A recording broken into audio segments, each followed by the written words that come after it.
Morning students. और मैं इस समय जो है आपको इनर्शियल और नॉन इनर्शियल फ्रेम पढ़ा रहा था और उन दोनों फ्रेम्स के बारे में मैंने जो है क्लियर आपको बता दिया है।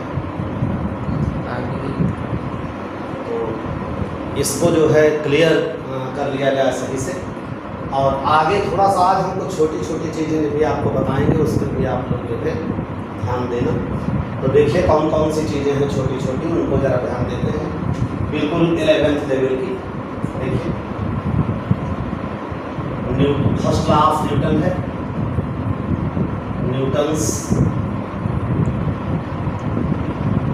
फर्स्ट लॉ, और इसका एक नाम और है law of inertia. Newton's first law और लॉ ऑफ इनर्शिया, तो ये हम लोगों को जो है देखना, ठीक है। तो बहुत ही सरल है।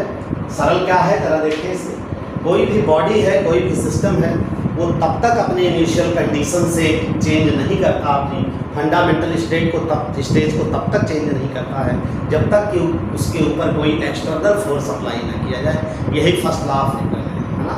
तो बहुत सीधा है, इस तरह से हम कह सकते हैं, रिप्रेजेंट कर सकते हैं इसको कि in the absence of external force each and every system remains in its initial position.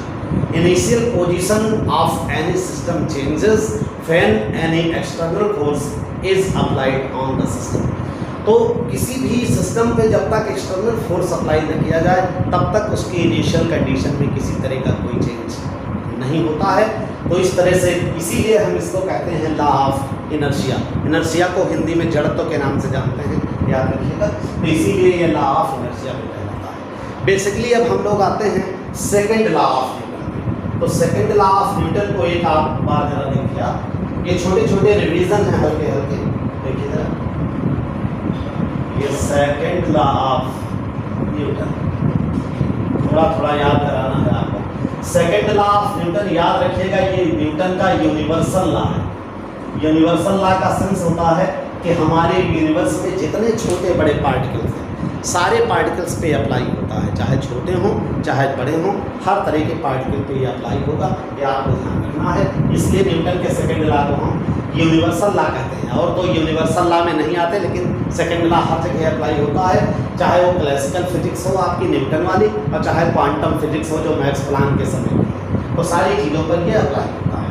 Rule बहुत ही ईजी है, आप लोगों ने इसमें पढ़ा होगा कि एफ इज इक्वल टू ये ma, ये देखिए F is equal to ma। इस जहाँ पर m जो है वो सिस्टम या बॉडी का मास है, a जो है उसमें प्रोड्यूस्ड एक्सेलरेशन है, और f जो है उस पर अप्लाइड फोर्स है। तो ये जो है ये सेकेंड लॉ ऑफ न्यूटन कहलाता है, F is equal to ma। अगर मास को कांस्टेंट कर दिया जाए तो यह प्रोपोर्शनल टू a है, यानी गिवन बॉडी आप ले लेंगे तो मास कांस्टेंट हो जाएगा। फिर जितना ज़्यादा फोर्स आप अप्लाई करोगे प्रोड्यूस्ड एक्सेलरेशन बॉडी में उतना ही ज़्यादा होगा। एक्सेलरेशन का सेंस है आप जानते हैं, पर सेकेंड उसकी वेलोसिटी में जितना चेंज होता है उसी को हम लोग कहते हैं एक्सेलरेशन। तो बॉडी एक्सेलरेट उतनी ज़्यादा होगी जितना ज़्यादा आप फोर्स जो है वो अप्लाई करोगे। अब इसी सेकेंड लॉ का एक पोर्शन जो है वो मोमेंटम के लिए है, तो ज़रा हम उसको भी इसी समय आपको दिखाई देते हैं कि इसमें जो फोर्स है वो rate of change in momentum के इक्वल होता है लीनियर मोमेंटम के। वो भी आप जरा ध्यान दीजिए कैसे इसको हम लोग करते हैं। सपोज करो कि कोई बॉडी है, इस जगह पर उसकी इनिशियल स्पीड जो है वो u है, इसके ऊपर एक फोर्स मैं अप्लाई कर देता हूँ ये बॉडी के ऊपर, और यहाँ तक पहुँचते पहुँचते उसकी स्पीड जो है वो v हो जाती है, ये इस तरह से, है ना। तो फोर्स लगाने पर इसकी स्पीड जो है v हो गई, चेंज हो गई। तो जाहिर है कि एक फोर्स लगाने के बाद एक्सेलरेशन प्रोड्यूस हो जाता है, उसको हम a से सपोज करते हैं। अब जरा आप देखिएगा कि इसमें हम चेंज इन मोमेंटम जो है वो किस तरह से निकालते हैं। तो देखिए जरा चेंज इन मोमेंटम किस तरह से निकाला जाएगा। पहले मोमेंटम देखिए, तो मोमेंटम का पूरा नाम मैं लिख रहा हूँ, लीनियर, यहाँ लीनियर पढ़ना है, तो लीनियर मोमेंटम ऑफ, है ना, बॉडी एट एनी टाइम, किसी भी टाइम पे निकालना। तो बताओ इसको P इज इक्वल टू, आप पढ़ते हो जब भी आपको पता होगा मास इंटू वेलोसिटी, ये P इज इक्वल टू याद रहे p जो है वेक्टर क्वांटिटी है, क्योंकि इधर वेलोसिटी भी वेक्टर क्वांटिटी है, आपको ध्यान रखना होगा। तो इसके ये देखिए मैंने ये करा दिया। बस तरीका इसका ट्रैक क्या है, differentiate with respect to p के रिस्पेक्ट में आप करोगे तो ये dp बाई, है ना, सॉरी t के रिस्पेक्ट में लेंगे तो dp by dt is equal to m और ये dp बाई क्या कहा गया। और आपको पता है इसमें बहुत इजी तरीका है कि जो dp बाई dt है, rate of change in velocity, ये इट इज एक्सेलरेशन, तो ये एक्सेलरेशन हो गया आपका। तो बताओ ये dp by dt is equal to आपका हो जाएगा m। अब आप जानते हो अकॉर्डिंग टू द, है ना, second law of Newton, second law of Newton क्या है, second law of Newton F is equal to ma, अभी भी रिवाइज किया है इसको। तो आप देखते हो इसमें कि dp बाई dt की जो वैल्यू है वो आ जाएगी F की, तो dp by dt is equal to F। ये भी सेकंड लॉ का ही एक पार्ट है, ये बताता है कि rate of change in linear momentum is always equal to the applied external force. इसका सेंस है कि रेट जो फोर्स होता है वो rate of change in momentum के, rate of change in linear momentum के इक्वल होता है। हिंदी में इसको हम लोग कहते हैं कि समय के साथ जो संवेग परिवर्तन की दर होती है, मतलब संवेग परिवर्तन की जो दर होती है वो लगाए गए बाह्य बल के बराबर होती है, एक्सटर्नल फोर्स के। इसी में एक चीज़ हम लोग और देख लेते हैं, तुरंत ही बहुत आसानी से आ जाएगा। सेकंड लॉ से फर्स्ट लॉ कैसे फाइंड किया जाता है, यहाँ बीएससी फर्स्ट ईयर में जो है छोटे क्वेश्चंस में कभी कभी पूछा जाता है, बाकी ये सभी लेवल की चीज़ें हैं, छोटी चीज़ें हैं। तो हमें क्या पढ़ना है, सेकंड जो आपका फर्स्ट लॉ ऑफ न्यूटन है, first law of Newton by second, हमको सेकंड लॉ से फर्स्ट लॉ, है ना, तो कैसे देखिए आएगा सेकंड लॉ से, तो कैसे देखिए अकॉर्डिंग टू द, ना, सेकंड लॉ ऑफ न्यूटन। तो सेकंड लॉ है क्या, देखो सेकंड लॉ है F is equal to ma, आपने पढ़ा है। उसके बाद in the absence of external force अगर कोई नहीं लगाओगे तो यह फिजिकल जीरो हो जाएगा। और अगर ये जीरो हो गया तो आप देखिए जो ma इज इक्वल टू है वो जीरो हो जाएगा। वी नो दैट ये मास जो होता है never will be zero, hence आप देखिए फिर इसमें a is equal to zero हो जाएगा। और a इज इक्वल टू अगर जीरो हो गया तो आप जानते हो एक्सेलरेशन होता है dp बाई dt, आप लोगों ने पढ़ रखा है acceleration dp by dt is equal to zero. अगर ये dp बाई dt है तो ये dp is equal to zero. Integrate कर दीजिए, है ना, इंटीग्रेटिंग एबव इक्वेशन, इंटीग्रेट अगर करते हो तो integration of dv is equal to zero. dv का भी हो जाएगा इंटीग्रेशन और जीरो का आप जानते हो कांस्टेंट हो जाएगा। तो आप देख लीजिए बहुत ही आसानी से ये मिल गया आपका, बहुत ही इजी तरीके से। ये क्या बता रहा है कि अगर एक्सटर्नल फोर्स को या अगर आप नहीं लगाते हो तो in the absence of external force velocity of body remains invariant, remains constant. इसका मतलब है कि बॉडी अगर मूवमेंट में है, तो बॉडी अगर मूवमेंट में है तो ऐसी कंडीशन में उसकी जो वेलोसिटी होगी वो कांस्टेंट होगी। वेलोसिटी कांस्टेंट होने का सेंस है कि स्पीड भी उसकी सेम होगी और डायरेक्शन भी सेम होगी, क्योंकि वेलोसिटी में दोनों बातें आती हैं। वेलोसिटी इज वेक्टर क्वांटिटी, तो इसका मतलब अगर वेलोसिटी चेंज की, वेलोसिटी कांस्टेंट की अगर बात कर रहा है तो इट मीन्स कि स्पीड जो है उसकी न्यूमेरिकल वैल्यू वो भी कांस्टेंट है और डायरेक्शन भी कांस्टेंट है। डायरेक्शन में भी कोई चेंज तभी होगा जब एक्सटर्नल फोर्स लगेगा। कोई चीज़ जा रही तो अपने आप नहीं मुड़ेगी जब तक एक्सटर्नल फोर्स नहीं लगा। तो वेलोसिटी कांस्टेंट होगी और कांस्टेंट में जीरो भी आता है, आप जानते हैं कांस्टेंट की जगह जीरो भी हो सकता है। इसका मतलब कोई बॉडी अगर रुकी हुई है और फोर्स भी अगर आपने उसके ऊपर नहीं लगाया है तो उसकी वेलोसिटी जीरो रहेगी, स्पीड भी जीरो रहेगी, इसमें कोई दो राय नहीं। तो इस तरह से बॉडी अगर रुकी है तो रुकी रहेगी और अगर चल रही है तो उसी स्पीड से सेम डायरेक्शन में मूव करती रहेगी। This is first law. तो आप लोगों ने देखा कि सेकंड लॉ से हम लोग फर्स्ट लॉ कैसे फाइंड आउट जो है करते हैं, बहुत ही आसान तरीका है इसका। सेकंड लॉ ऑफ न्यूटन भी मैं आपको, थर्ड लॉ ऑफ न्यूटन भी दिखा देता हूँ। है ना। लॉ ऑफ एक्शन रिएक्शन जो है आपका, एक्शन रिएक्शन का भी देख लेते हैं थोड़े, है ना। तो आप देखते हैं हम ये थर्ड लॉ ऑफ, और इसको नॉर्मली हम लोग कहते हैं जो फेमस है एक्शन रिएक्शन लॉ, है ना। क्रिया प्रतिक्रिया का नियम बहुत ही आसान होता है। इसमें क्या है कि कोई भी एक्शन है, each and every action has always equal and opposite reaction. फिर से देख लीजिएगा, each and every action has always equal and opposite reaction. It means अगर आपके पास किसी बॉडी ने अगर किसी के ऊपर एक्शन किया है तो उसका रिएक्शन सर्टेनली अगर मिलना है।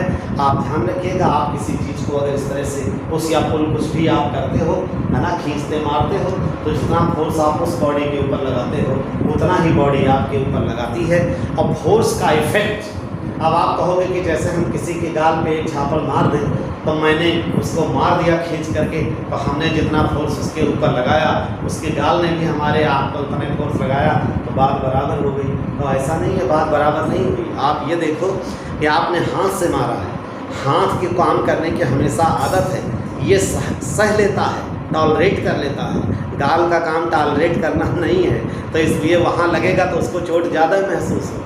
तो ये डिपेंड करता है कि फोर्स जो लगाया है आपने कहाँ लगाया है, यह बात सबसे ज़्यादा मायने रखती है ना।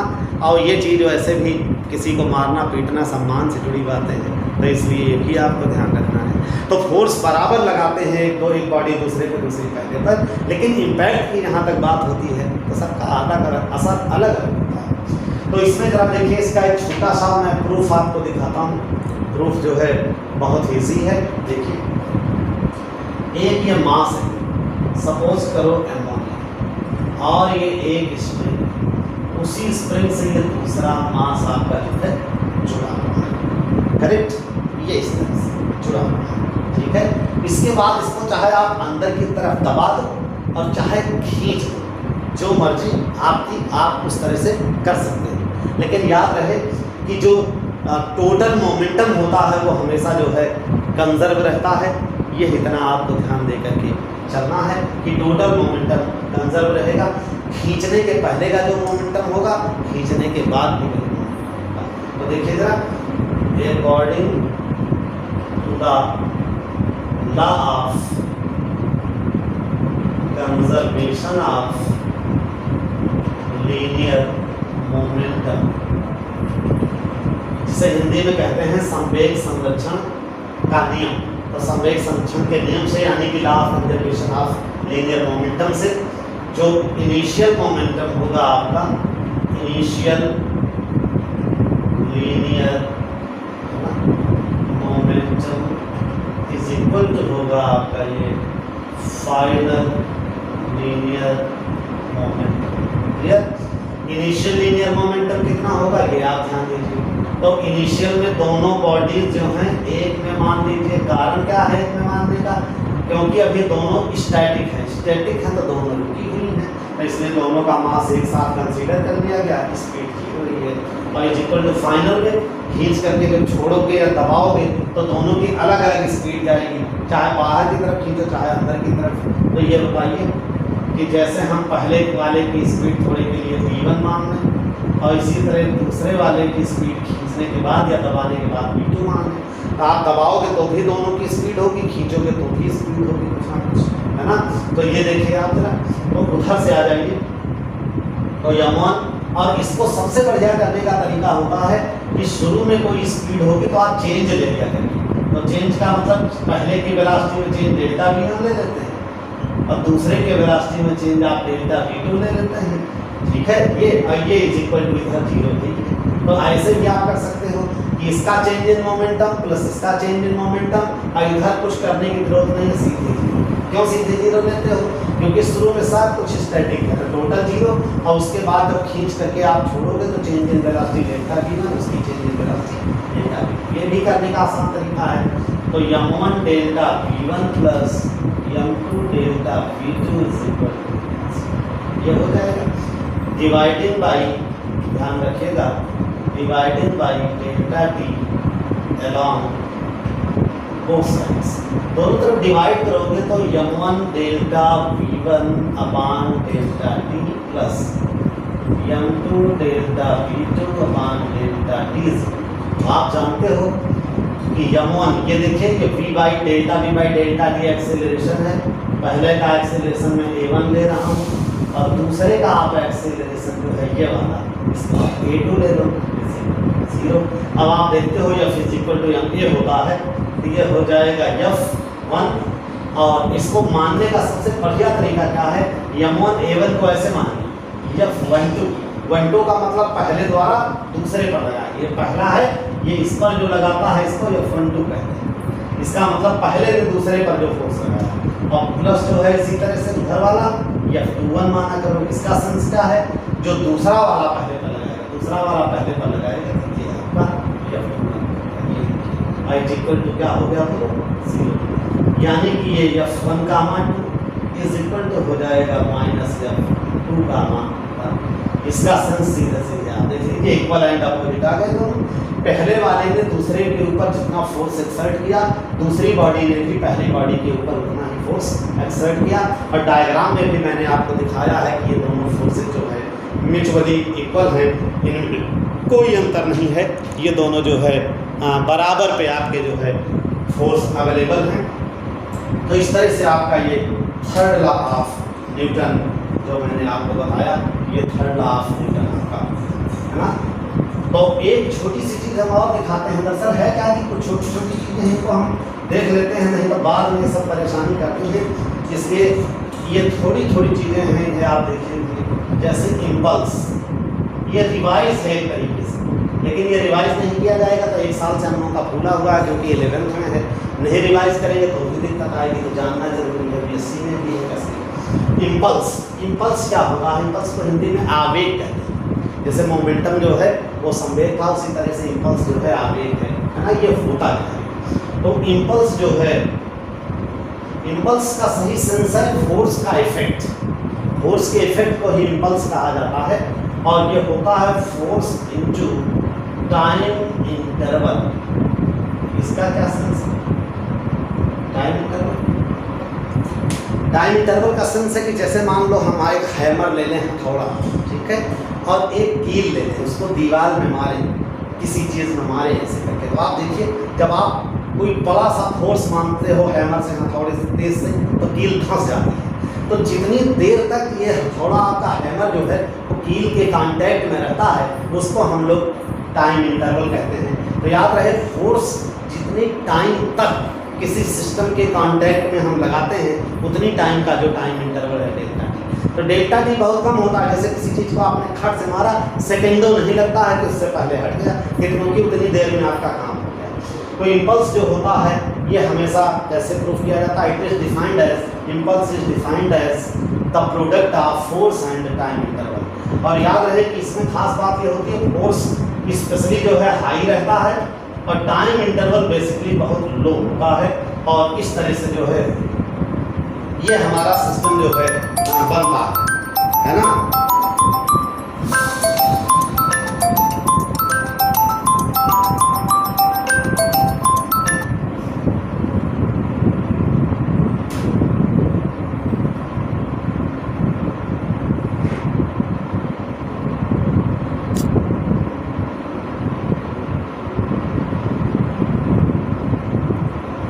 तो ये इम्पल्स हो गया आपका, फोर्स इनटू टाइम इंटरवल हो गया, और इसकी यूनिट निकाल लेते हैं, है ना। तो यूनिट फोर्स की क्या आ जाएगी, वो न्यूटन, और टाइम इंटरवल की आ जाएगी, आप समझते ही हो सेकेंड, तो ये यूनिट हो जाएगी न्यूटन इनटू सेकेंड। और इसका फार्मूला आई से लिखते हैं इसे, फोर्स को एफ से और इनटू डेल्टा। तो ये याद रखिएगा, I is equal to F delta T, ये आपका फार्मूला हो गया, I is equal to F into delta. और भी इसे आप इजी कर सकते हो, कैसे, या फिजिकल टू आप जानते हो m d v by d t होता है, आप इससे कर सकते हो। तो डी वी की जगह मैं डेल्टा भी कर दे रहा हूँ, इसमें कोई दिक्कत नहीं है, कोई चीज़ है। तो बताओ आई इज इक्वल टू आपका हो गया, एफ की जगह पर क्या हो गया, बोलो एम, और इधर आपका ये कितना है delta we by delta T, और